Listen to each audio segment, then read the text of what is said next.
Wenn man Antidepressiva nicht richtig absetzt, drohen echt schwere Konsequenzen. Hier schauen wir uns gemeinsam an, welche es sind und was wir dagegen unternehmen können, damit du nach 6 Monaten nicht wieder welche einnehmen musst. Die allermeisten Menschen, die ich kenne, hadern eine sehr lange Zeit und tun sich darüber Gedanken machen, soll ich jetzt Antidepressiva nehmen oder soll ich keine nehmen? Diejenigen, die dann dazu gekommen sind, dass sie gesagt haben, ja, ich nehme jetzt welche ein, und dann auch noch positive Ergebnisse von den Antidepressiven bekommen haben, dass sie zum Beispiel sagen, meine Angst ist viel weniger geworden, mein Antrieb ist besser, die Grübelei ist dadurch auch gesunken etc. Die spielen auch irgendwann mal früher oder später mit dem Gedanken, eines Tages soll es ja wieder absetzen. Das ist ja schließlich keine Dauermedikation. Es gibt natürlich viele Menschen, die sich im Laufe der Zeit dazu entschieden haben, ich habe keine Lust mehr, ich habe das schon so lange eingenommen, ich werde es dauerhaft einnehmen, aber dazu kommen wir im Laufe des Videos noch drauf zurück, was mit diesen Leuten ist. Aber diese Leute tun irgendwann mal früher oder später irgendwann mal darüber nachdenken, ich möchte es ja eigentlich mal wieder absetzen. Vor allem diese Menschen, die positive Effekte haben, aber auch Nebenwirkungen, weil sie zum Beispiel sagen, mein Sexualleben, mein Intimleben, das funktioniert nicht mehr. Und dann kommt irgendwann mal früher oder später auch dieser berühmte Was wäre wenn Gedanke. Wenn ich das absetze, vielleicht kommt dann alles wieder zurück, vielleicht wird es dann noch schlimmer. Was ist eigentlich mit diesen Absetzsymptomen? Was ist da eigentlich der Unterschied zwischen den Absetzsymptomen und einem echten Rückfall? Diese ganzen Gedanken plagen dann einen in seinen eigenen Kopf drinnen. Und ich kann das verstehen, denn ich kann davon ein Lied singen. Bei mir war das ganz genauso. Ich habe mir dann gesagt, soll ich es absetzen, soll ich es nicht absetzen? Und dann kam schon die Angst und dann kam schon wieder der andere Gedanke, ja? Nein, ich nehme es einfach dauerhaft weiter ein. Schauen wir uns doch einmal an, wie der Mensch tickt, und auf eine gewisse Art und Weise sind wir uns da alle ähnlich. In der Anfangszeit, wo wir dieses Medikament eingenommen haben und wahrscheinlich in der Anfangszeit auch eine Erstverschlimmerung bekommen haben und dann nach der Zeit, nach mehreren Wochen endlich die Besserung eingetreten ist, sind wir natürlich erleichtert. Der Mensch ist prinzipiell immer gleich. Wenn es ihn sehr, sehr schlecht sieht, dann sieht er die Welt auch sehr verschleiert und sieht alles grau. Wenn er dann aber was bekommt, dass es ihm besser geht, dann ist es oft so, dass das, was vorher war und so wehgetan hat, auf einmal ein bisschen, ja, wie soll ich sagen, nicht mehr so grau ist. Und dann gerät es immer mehr in den Hintergrund. Es gerät immer mehr in den Hintergrund, das Leben macht wieder ein bisschen mehr Freude, es macht wieder mehr Spaß und jetzt geht es vielleicht auch schon länger so. Wir nehmen jetzt das Antidepressiva 6 Monate, 1 Jahr, 1,5 Jahre, wie auch immer. Und irgendwann mal sagen wir dann, so, wir können es jetzt absetzen, mir geht es ja auch schon lange wieder gut. Klar, das war damals schlimm, aber seit 1,5 Jahren geht's mir ganz gut, ich kann es wieder absetzen. Und jetzt kommt das Perfide daran. Wenn sie es absetzen, jetzt gibt's 2 verschiedene Faktoren. Wenn die Menschen es absetzen und gar nichts getan haben, weder eine Therapie, ein Coaching, nichts verändert haben, nicht gelernt haben, mit ihren Gedanken richtig umzugehen, Akzeptanz zu lernen, lernen wieder zu fühlen, lernen mit sich in Kontakt zu kommen, mehrere Expositionen gemacht hat, etc., gelernt hat, weniger zu grübeln, sein Selbstwertgefühl zu stärken, Selbstvertrauen zu stärken, etc., vielleicht auch mehr Sport zu machen, eine gesunde Ernährung zu führen, etc. Und das alles nicht getan hat, so praktisch einfach weitergelebt hat und es dann absetzt, naja, dann kann ich mit Sicherheit grenzender Wahrscheinlichkeit sagen, dass du nach 6 Monaten, und diese 6 Monate, die kann ich wirklich sagen, das ist ungefähr immer gleich. 5 bis 6 Monate, 7 Monate in dem Bereich und in meiner Expertise habe ich das so oft gesehen, so oft gehört, dass die Menschen immer nach diesen berühmten 6 Monaten immer kommen. Ich weiß nicht, was los ist, aber auf einmal geht die ganze Zeit diese Angst wieder los.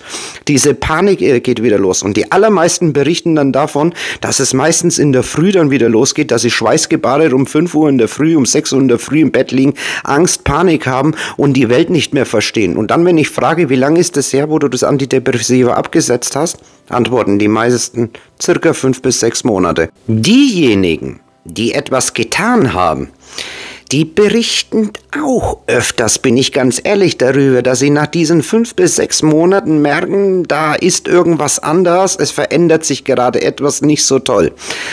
Aber sie wenden dann oft wieder das Gelernte und diese Strategien schnell an, dass dann nicht wieder dieser Teufelskreis anfängt, wo man jetzt wieder jeden aufdringlichen Gedanken bewertet, zu sich dazugehörig empfindet und nicht immer noch nicht praktisch gelernt hat, dass ich nicht meine Gedanken bin, und dann fängt er wieder an, wieder zu grübeln, also so wie die erste Gruppe. Die zweite Gruppe kann sich dann schneller wieder davon distanzieren und bleibt dann trotzdem dauerhaft stabil. Ich kann das dann zum Beispiel öfters auch in meinen Coachings sehen, dass sie dann kommen, vielleicht nochmal nach 6 Monaten und sagen, ich merke, da ist wieder so ein bisschen was, können wir ein bisschen wieder so auffrischen etc. Und dann kommt es erst gar nicht dazu. Die erste Gruppe, was macht sie? Ja, ganz klar, ganz logisch. Die sagt jetzt sofort, ne, ich mache das nicht nochmal mit. Ja, ich bin ein Kind, dieses gebrandete Kind praktisch, das das alles erlebt hat, und ich mache das doch nicht nochmal durch. Ich habe dafür überhaupt gar keine Toleranz mehr. Wieder Panikattacken, Grübeleien, das ist doch die Hölle. Ich halte das gar nicht durch, ne?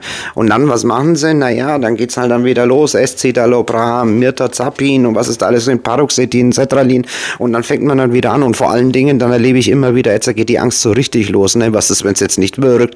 Was ist, wenn es beim zweiten Mal nicht wirkt? Dann geht's wieder los, dann gehen sie in die Foren rein und lesen, wirkt es bei dir beim zweiten Mal wieder, etc., etc., und dann fangen wieder die Sorgen an.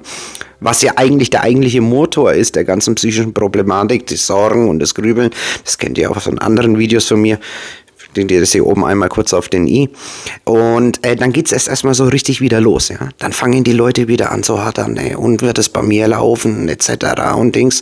Und jetzt, das sind schon 4 Wochen rum, 5 Wochen. Und das ist halt natürlich etwas, wo auf der anderen Seite selbstverständlich bei ihnen auch wieder dieses Schuldgefühl aufgeladen wird. Und dieses Gefühl von, ich habe versagt, ich habe es selber nicht geschafft, etc. Und dann kommt wieder der nächste Gedanke, der sagt dann, ich schleiche das nie wieder aus. Das war ja die Hölle. Ich nehme es jetzt dauerhaft. Wobei wir jetzt aber der ersten Gruppe des Videos sind, wo ich jetzt vorhin gesagt habe, die Dauereinnahme, ja.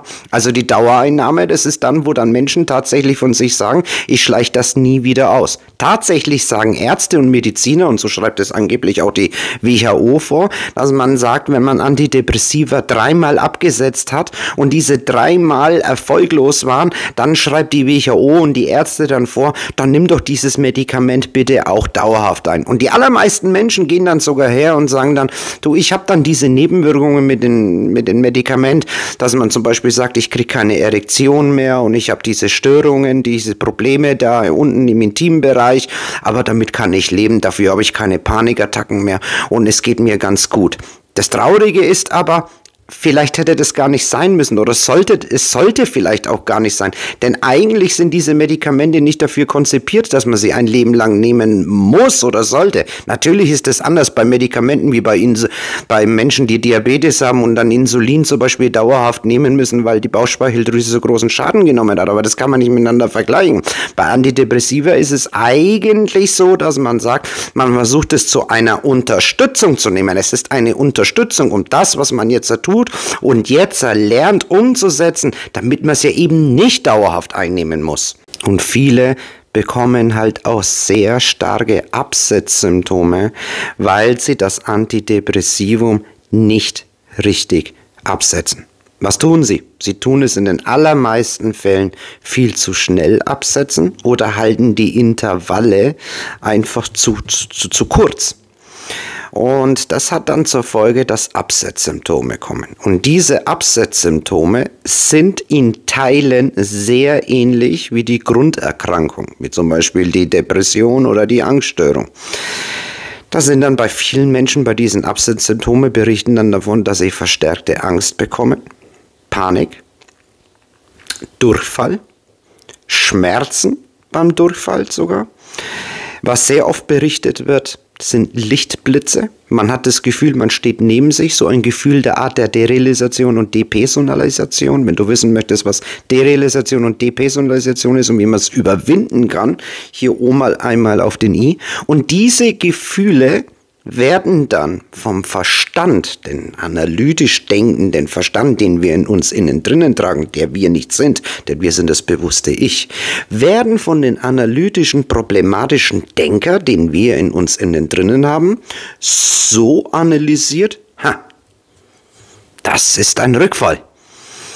Jetzt fängt alles wieder von vorne an.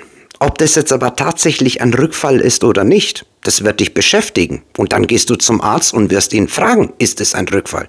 Die Wahrheit ist, der Arzt, der kann dir das nicht beantworten. weil es dafür keine Mechanismen gibt. Es gibt kein Gerät, das das messen kann oder ein Blutbild etc. Er kann einfach nur von Erfahrungen sprechen, ich vermute oder sonst irgendwas. Er kann aber nicht herausfinden, ob es dein in dir, in drin denkender analytischer Verstand ist, der sich aufgrund der Symptome, die gerade entstehen, sich wieder hineinsteigert und es so bewertet, ob es tatsächlich ein Rückfall ist oder nicht. Das kann er nicht. Deswegen rate ich dir und empfehle ich dir, dass du das Medikament sehr langsam ausschleichst, wirklich sehr, sehr langsam. Das heißt also, ich kann jetzt ja nicht für jedes einzelne Medikament dir einen Plan geben, weil jedes andere Medikament ist ja anderes gestaffelt. Ja, Höchstdosis bei Escitalopram sind zum Beispiel 20 Milligramm, bei Mirtazapin sind es 45, die höchsten, die es gibt. Und deswegen kann ich es jetzt nicht pauschalisieren. Aber ich kann dir eines sagen, halte Intervalle am besten von 2 bis 3 Wochen. Das wäre das Beste. Das heißt, du gehst mit einem langsamen Schritt erstmal ganz langsam runter und diesen ersten Einschnitt, wo du runtergegangen bist, hältst du für 3 Wochen. Nach 3 Wochen gehst du wieder einen Schritt langsam runter und hältst diese 3 Wochen. Und dann nochmal die nächsten 3 Wochen. So, dass du bis zum Schluss auf 0 runter bist, damit du diese Absetzsymptome ersparst. Und ganz wichtig, sehr, sehr wichtig, verdammt wichtig, um zu unterscheiden, ob es Absetzsymptome sind oder ein Rückfall, wäre das Beste, wenn du zum Beispiel ein Coaching gemacht hast oder eine Therapie, dass du dich selber erkennst und dich selber reflektierst, ist es in mir innen drinnen der logisch-analytische Verstand oder viele würden auch sagen der Katastrophisierende, der sich jetzt in diese Symptome, die ich gerade spüre, hineinsteigert und dadurch intensiviert oder geschieht es tatsächlich von alleine? Weißt du, diese Zeit hat mich so stark geprägt, dass ich das wirklich nicht mal meinen schlimmsten Feind wünsche. Ich verlinke dir hier einmal meine Geschichte, das was mir passiert ist und wenn du dich stark genug fühlst, dann schau dir das an, aber Vorsicht, Triggerwarnung. Ich bedanke mich fürs Zusehen. Dein Juan. Namaste.